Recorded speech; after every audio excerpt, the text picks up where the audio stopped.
She wears a nappy because it makes her happy. She's too cool for smooth. Kinks and calls are too free-spirited to be restrained by herbs and oils. These queens who doing it as a natural crown of truth. Wigs worn in all sorts of twists, shades, a labor of love for the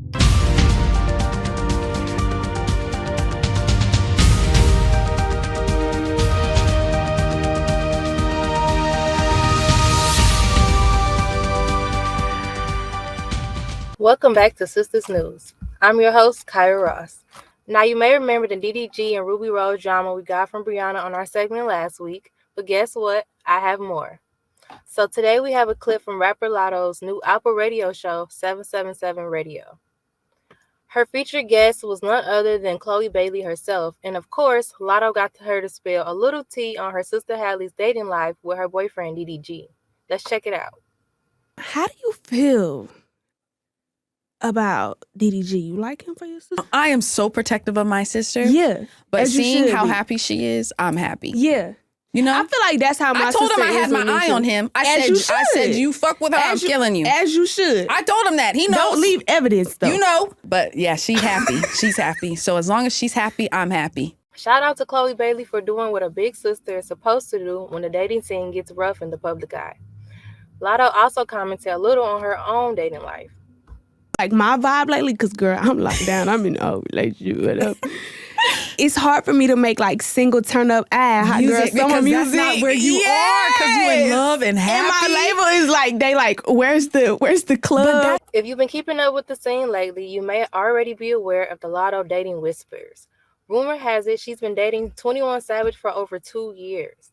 They've been trying their best to keep things hidden until last month when Lotto posted a video of herself showing off her updo and what seemed to be a tattoo of 21 Savage's real name, Shaya. Whether it's secrecy or privacy, I'll let you be the judge of that for yourself. They may be locked in more than we know. Speaking of locked in, Lil Baby and Jada were spotted courtside this weekend at a Hawks basketball game. The double-back duo have been staying out of the headlines lately, yet it may not have come as a shock for many who have always suspected the two, who share a son loyal, to be seen together once again. I'm Kyra Ross, and that's all I have for you today for Sistas News. Now, let's get into some highlights of last week's episode.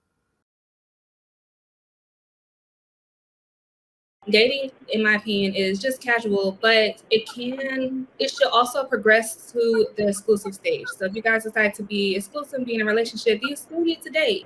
You should at least know where you're trying to go and know your path, or have something built up for you. So when we come together, it should be us building something and then starting from there. Turn off when dating is, honestly for me, is if I come over your house and I see that you have like sheets instead of like window curtains, that for me is a definite turn off. I think people are really good at saying like, oh, I'm this, I'm that, I'm good at this, or I'm this type of person. But like when it actually matches that, I think that's such a turn on, because anybody can say anything. Black women, I just feel that black women are a little bit more cautious now because their trust may have been broken by certain men that they may have dealt with and have allowed themselves to let go and be that soft person, and as a casualty of the result of that relationship, they have had to confront and be more masculine or perceived to be more masculine, take control. They come to you. I feel like they come to you when it's your time. What's up, y'all, and welcome to another fabulous episode of Sistas right here on Be More Radio. That was some of the highlights from last week's show that we did on dating, and it was so lit. And so we had to come back and give everyone a chance to be able to continue the conversation about how to navigate this world of dating in 2023. And even though I'm not in it, I'm fascinated by those who are. And so we want to be able to kick off this fun and kind of get back into things. And so I want to reintroduce some of our guests that we had from last time. We have our first guest, Yana. Hey, girl. What's up, Yana? Hey, how are you? I am great. So for those who didn't tune in to part one, tell us a little bit about you, age, and what's your relationship status right now? Yeah, so of course, my name is Yana. I am 26 years old and I am single. Okay. And next we have Julia. What's up, girl? Hey. Hey. Yes. So I am Julia. I'm 23 years old and I'm single. Okay. Single ladies, almost single ladies. And another single lady we got is Kalia. Hey, girl. Hey y'all, my What's name's up? Kalia. Welcome back. I'm glad to be back. How are you? I am wonderful. Good to have you ladies back with us. Thank you, thank you. I'm 22 and I'm single. Okay, single ladies. I'm gonna be a deputized single lady in this conversation, even though I'm married. I'm like living vicariously through y'all, and so it's good to have you ladies back here with us. And so we had a really good conversation last time about dating and what got you to this point where you're single. What were some of the challenges, things that you fear in relationships? And so I know we had a few clips here and there about some of the things that Black women face when they want to get out into the dating world. And so I know that, and we also touched on a little bit of social media. What do you think is the number one issue? And I'll start with you, Julia. What do you think is the number one issue that people in our age group have when it comes to dating? I think commitment can be hard with the amount of options that we have right now. So I think with social media, and online dating, we're used to just swiping and like, oh, all the options, they're endless. So I think it kind of makes it a little bit hard when it comes to commitment, I think. I don't know if that's what I mean. Yeah, commitment is always a concern. Clea, what do you think as far as what would you say is the number one issue with dating in this millennial Gen Z age group? Okay, I will say mainly commitment, but also priorities. Their priorities is not straight. So it's like they slack at that, and then you might not be prioritized at all. Priorities, that's a big one too. Yana, what say you? What do you think is the biggest challenge? I think the biggest challenge will be right now. I feel as though there's a cultural shift in the U.S. and it's more of a whether or not people want a traditional household or more of a modernized household, because a lot of people still have it kind of stuck in their heads that a man's role and a woman's role is supposed to look a certain way and supposed to operate a certain way. But the economy, the society, it changed. It's progressing. You got to progress with times, so it makes it hard. Yeah, once upon a time in the Leave It to Beaver days, it could be just one man working and the woman is at home doing a thing. And so it's completely different now. And I know last time when we had our part one of this, you guys mentioned about dating apps. And I know I'm not familiar with dating apps, but have you ladies, and I'll start with you, Yana, have you ladies started or have you ever tried any of the dating apps? Which ones have you tried, and what were your results or conclusions coming from that? I tried Tinder and I tried Hinge. I think I was just bored when I did it because Tinder has been around for a very long time. Just dating apps in general has been around for a very, very long time. And I've never been very active in a type of setting. So out of curiosity, downloaded the apps and went on some dates. The biggest challenge with dating through those dating apps or social media itself is people aren't exactly what they seem until you really meet them, so you really get to know them. I don't know if this is a thing, but I've been height fished before. Height fish? Now you got to define that for me, sir. I might have made that up, but what's your definition? But I'm a tall girly. Kind of tall. I'm 5'7". Okay. And I let that be known, especially with the apps and everything. All you see is pictures. So I made it be known that I'm 5'7". And a guy told me that he was like 5'10". He was probably 5'4" when we met in person. So it was, people lie easily. She said height fish. Now I get it now. So you're 5'7" before heels. Right. Okay, so you be a tower over a guy that's 5'4". Yeah, the hug definitely had him right here, hugging right here. Oh, see, he didn't have to lie about that. What about you, Clea? I see you making faces. Have you ever had any luck on any of these dating apps? So I actually didn't make the dating app. My friend made it for me when I was younger. It was Tinder, and then I had made a BLK app. That app, but for the dating, it was okay. I tried it once, one dating experience, but I made some friends, some long lasting friendships, because that's what I was mainly aiming for when I went on these apps. I really wasn't trying to get into commitments because half of them people weren't texting back and they only wanted, just to get what they wanted and then hit the road, Jack. And I'm not that type of person. Okay. That's a good perspective to have, to kind of get some meaningful relationship, even if it's not a romantic relationship.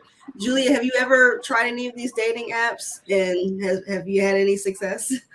So I haven't tried them. I'm afraid. Just from, everybody else's experience. I'm just like, I don't know if that's, I don't know if that's for me. So yeah, I haven't tried them. Okay. You ever kind of have an interest, or like you said, you kind of? No, I see, because like Yana said, the representative from the first episode, I definitely, I don't care for, I do this, I do that, I've done this, I'm that. I want to see it. So me swiping and you're saying I do this, I have, all the top 10 characteristics about you, that's cool. But I'm the type, I would rather see that. You know what I'm saying? So I think, yeah, that's probably why. I sense the same thing in all you ladies, because that people put on a front when it's online, and the show Catfish has been out so long. I can see why it has a lot of people kind of a little bit cautious about online dating, because the representative is not who they say they are. And so yeah, I can see why it would be cautious to go down that route.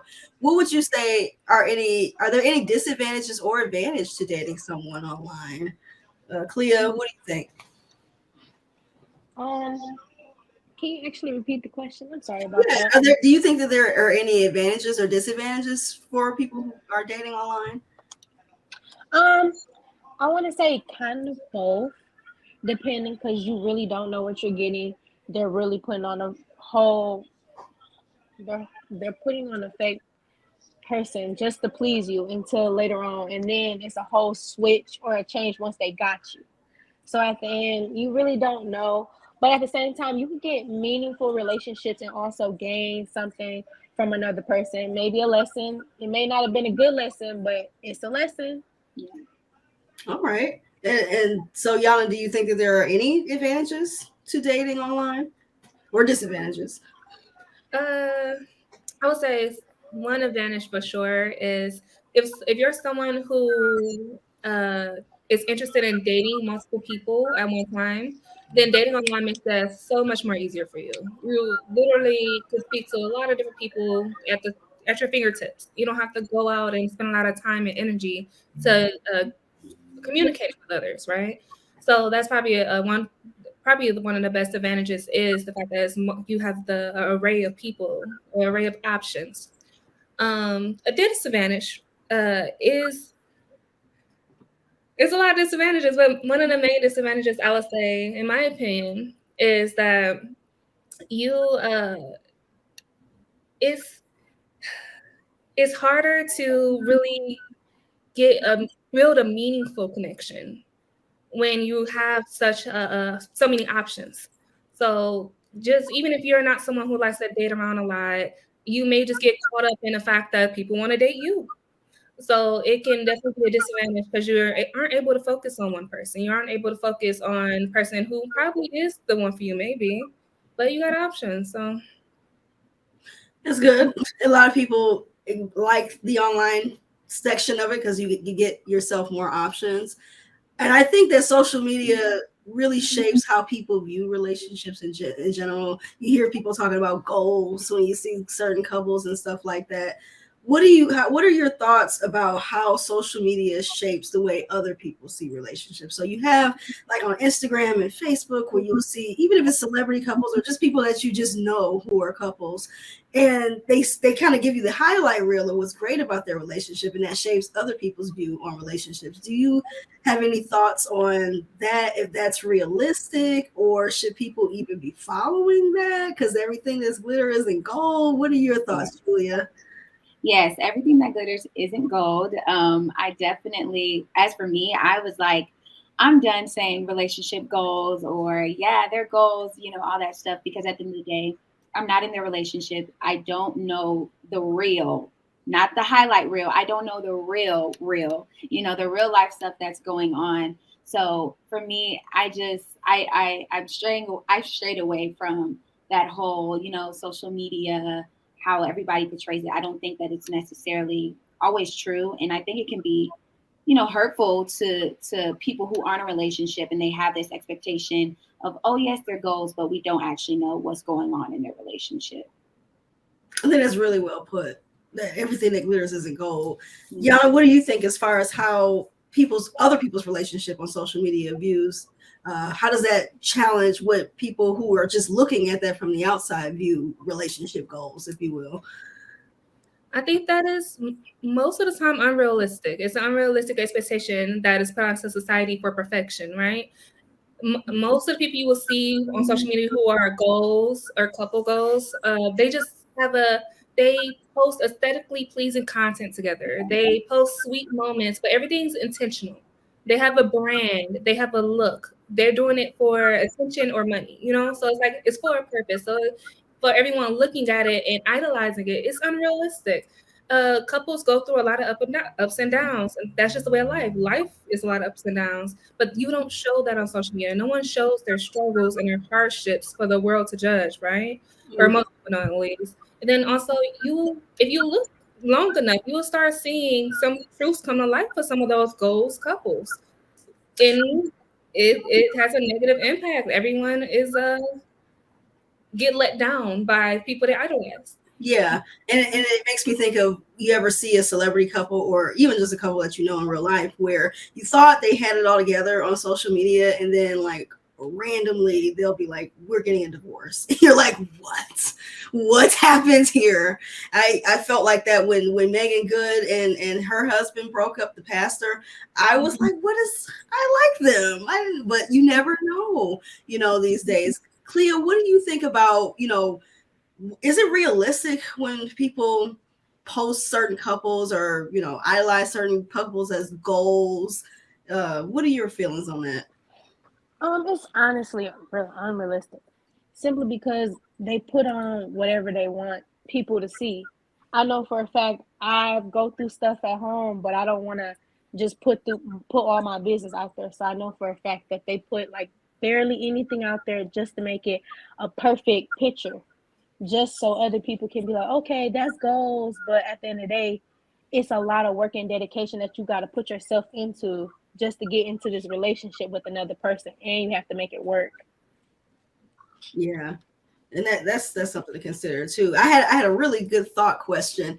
If hypothetically you ladies were in a relationship right now, would you, in the context of social media, would you post your relationship? Would you go public, so to speak? Yana, you want to go first? Yeah, no.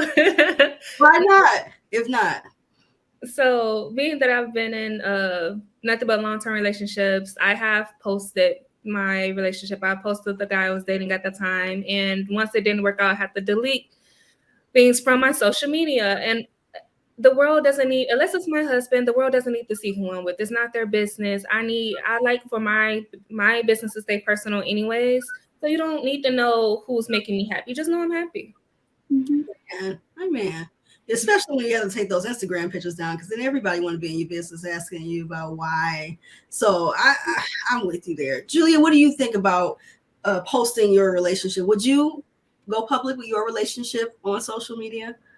So I'm a fan of the old saying, private until permanent. Okay. So I'm gonna stick beside that one. I don't see myself posting in a relationship, not out of like secrecy or I don't want everybody, but more so just private. You know, it not everybody has to know. And then, you know, if I pop out with some a husband, you know what I'm saying, some engagement photo, okay, then that's one thing. But just dating, you know, no, probably not. And no, you know. Hit him with the shock value. Wait till he put the ring on, and you just be like, bam. And then you're like, what happened? Yes. And before we go to break, Clea, I want to get your last thoughts on would you post your relationship if you were public with someone? So I gotta keep it quiet, you know. I gotta wait. Once he get that permanent spot, then I could post him. But at the moment, no, he's not getting posted. No one's gonna know about him. No one needs to know about my business. Okay. Is it fair to say that if a guy said the same thing about you, that you know, I don't want to post, would you be okay with that? I would be. I mean, I can't complain. Okay.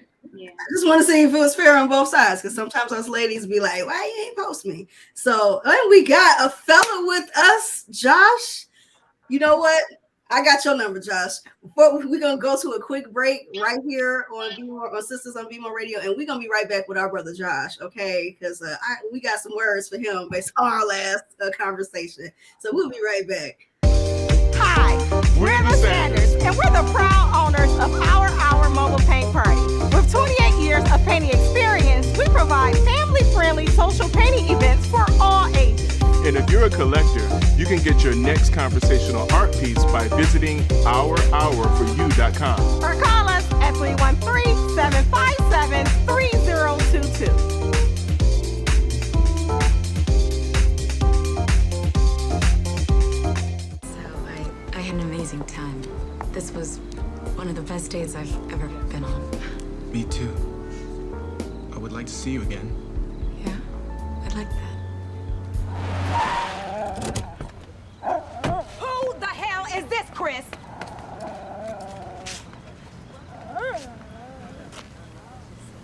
This is, baby, you supposed... Who are you? I was just saying goodbye, ma'am. Yeah, you better go, slut. You see right now, this is his family. Get away from my daddy, Tramp. Junior! Excuse me? You trying to be player, huh? Where is your wedding ring? What's up, y'all? We are back in action right here on Sisters on Be More Radio. We are with the crew here talking about single life and dating. And right before we went to break, our brother Josh graced us with his presence. Josh, for the viewers, yes. So for those who did not see part one, tell them just a little bit about you and age and relationship status. Okay, so my name is Joshua Bryan. I am 26 and I am single. All righty. So we just I don't know if you caught the end of our conversation, but we were just talking about things that people will do on social media as far as relationship wise. And I'm going to ask you, because I asked the ladies and they all kind of had the same answer as far as, would you, if you were hypothetically in a relationship, would you post and make your relationship public on social media, like change your relationship status? I mean, it depends on how long we've been together. Like, how long we talking? Like, you mean like we just got together, or like when is it gonna be good enough? Yeah, like when is it gonna be good? How good does it have to get for you to be like, okay, she's worth going on my Insta, you know? I don't know. I just feel like it's just kind of like, I don't know. I don't feel like it's a certain time frame. I know I just said that after just saying all of that stuff, but I just feel like it's kind of just like when it feels right. I feel like, you know, when it feels right to you, you know when you wanna post it. So. Okay. It's good to get a different opinion on the ladies. Like, nah, he got to put a ring on it before we see his face. So, I'm with that, because it takes time for you to feel comfortable enough for someone to introduce them to the world, so to speak. I'm curious to know also, we did talk last time about certain stereotypes, and one of you mentioned about unrealistic stereotypes, and I think someone mentioned something about women wanting a man hypothetically that has six figures or, you know, whatnot. What would you say is what is the most unrealistic thing you ever heard someone say as far as what they want in a relationship? Julia, we can start with you. I think the first thing that came to my mind was like money, the amount of money they want their partner to have. And so I'm young, I'm 23. And so with me being young, and most of my friends were around this age, I think it is kind of unrealistic for us to say that we want somebody who is already, within the six figures or more. I've heard like significantly more. And I'm like, I think that it's okay to have that goal. I think it's okay to work towards that, but I don't know that it's realistic right now with us being literally, I feel like we're babies, to have that expectation that we're only going to date somebody who has that already. I think that there's an opportunity to build towards that and to work towards that. And yes, it could be the goal, but I don't know that it's realistic right now. Okay, I got you. Yana, what do you think is the most unrealistic thing you've heard someone say what they want out of a relationship, man or woman? I would say one of the most unrealistic things I've heard was guys wanting for their woman to basically become a housewife after they've already entered into their career. So basically having expectations on someone else. Yeah, I think it's very unrealistic and it's very common. It's very common. A lot of guys feel like, oh, well, if I'm making X amount of money, then you can stay home and raise babies. And that may not be the goal she has for herself. So you have to you got to be realistic about what you want and what your partner wants and see if that works out for both of you. Because you can't have expectations for other people. Yeah, it's falling into traditional gender roles sometimes can be a miss there. Josh, what do you think is the most unrealistic dating expectation that you've heard from someone before? Yeah, so I really agree with Yana. Realistically, if you are with someone who's goal driven, and then you come up in your career or whatnot, and then they now want you to just stay home and do just depend on them. I mean, I feel like that's not realistic because I mean, you met this person, they are already goal driven. They're gonna keep being the goal driven, and I mean, ultimately, you're not gonna stop them from getting their bag. I feel like on the women's perspective, I mean, I feel like we hear it all the time.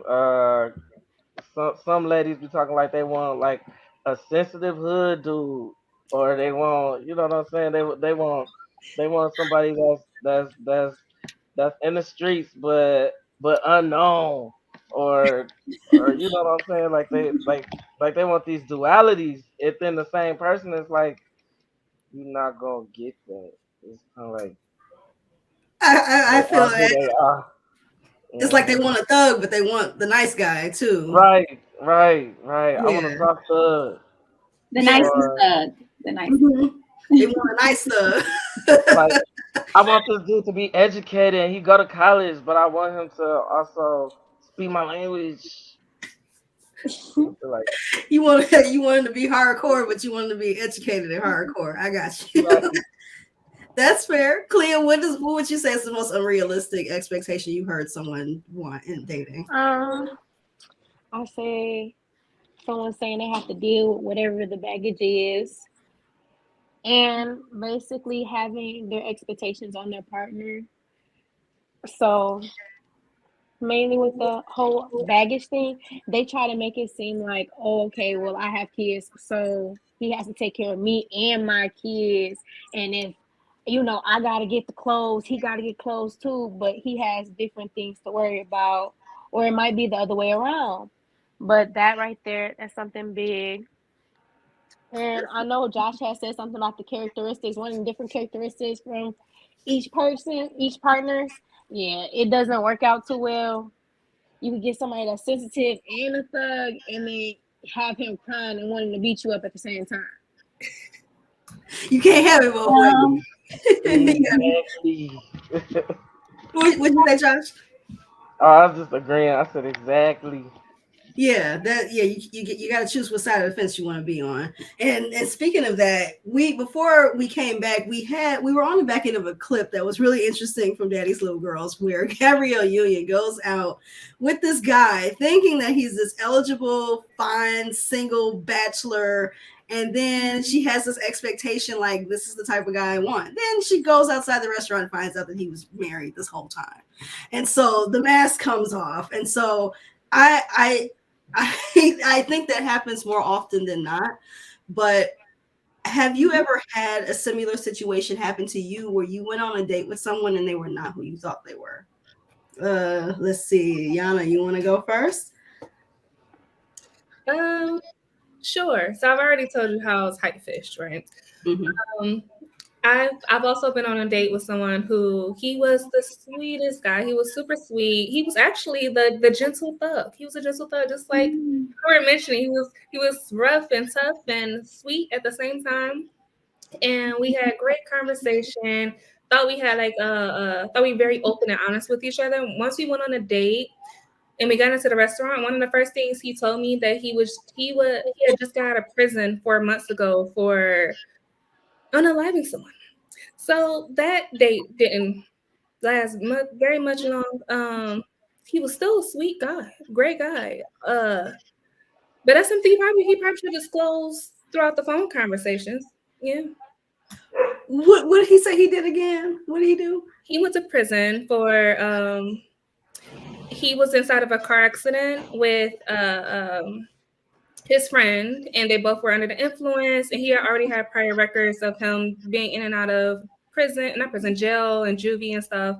They had gotten into a car accident, and his friend did not make it, and he was not wearing seatbelts or anything. So the guy on day was charged with the murder because he was the driver and intoxicated. Wow. So that's vehicular manslaughter, basically. Yeah. That's just something you should probably tell someone before.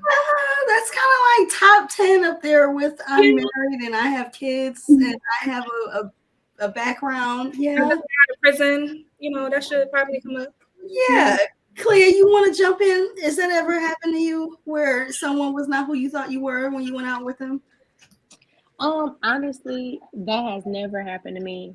I ask people up front, and then they like throw out little hints, and I pick up on them hints, and I ask like, so you got kids? You said how many? Do you got a baby mama? What's happening over here? And then I usually hit the road because that is not my cup of tea. Y'all work, y'all go up there with the FBI investigators. Y'all ask questions. I ain't mad at it. Julia, has that ever happened to you where you went out with someone and they just weren't who you thought they were? I don't quite get to the going out because I pick up on things before we even get to that point. So I have, had a situation where person, wanting to talk, very flirtatious, and then boom, married. Wow. Okay. Good. I'm glad there is a social media to look up. Go to Facebook and see if the person is married. That's what I'll say.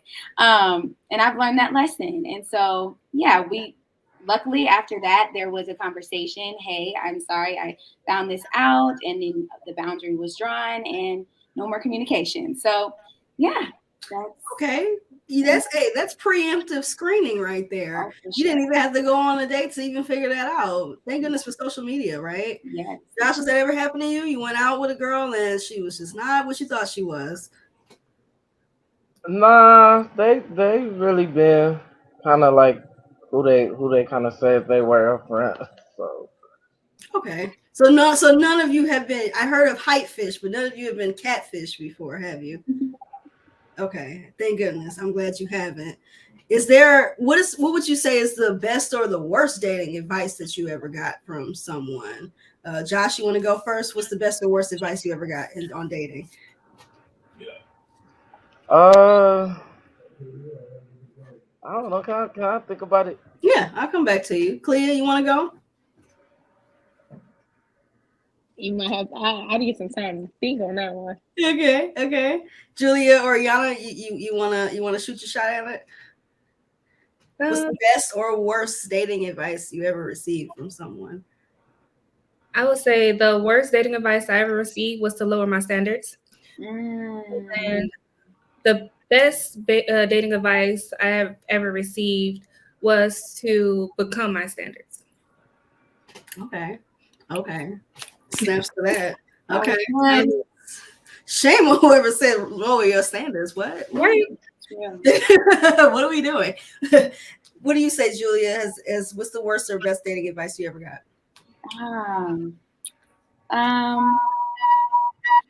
Oh, this is kind of hard for me. It's okay.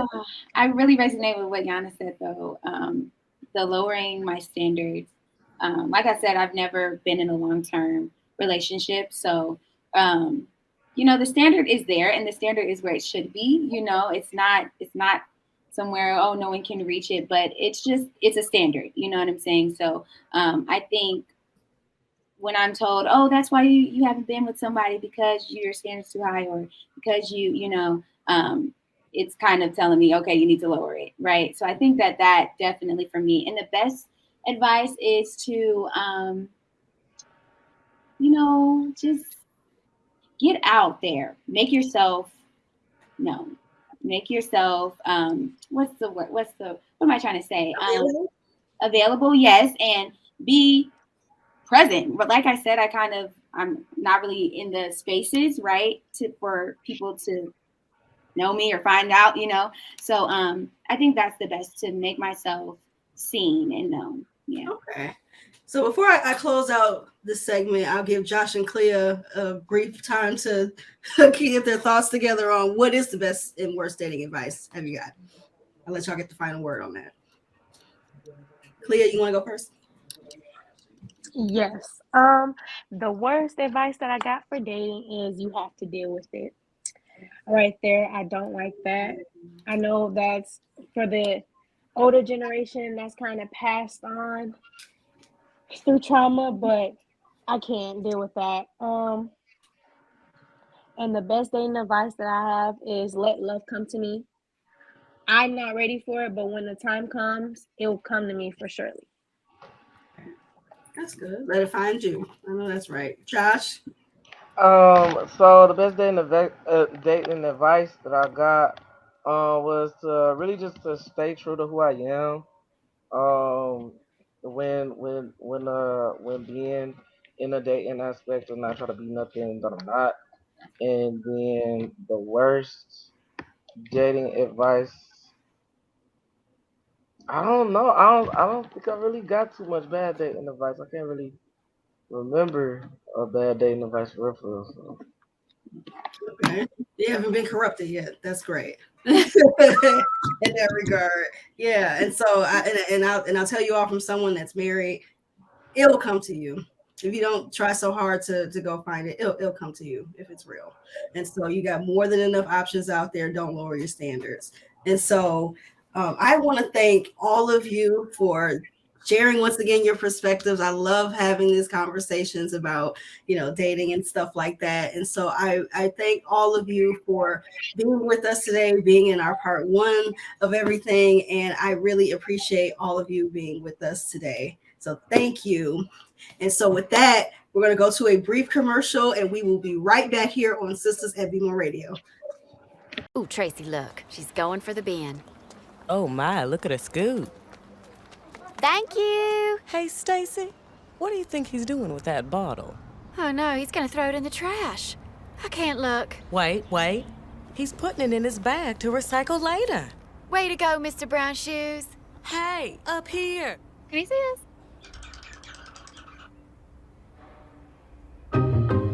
I could watch humans all day long. We are, and we do. What's up, y'all? We are back here at Sistas on Be More Radio. And before we close out for the evening, I want to once again, of course, thank our guests, but also just to share what we learned from this is that, single people have challenges, of course, especially in 2023.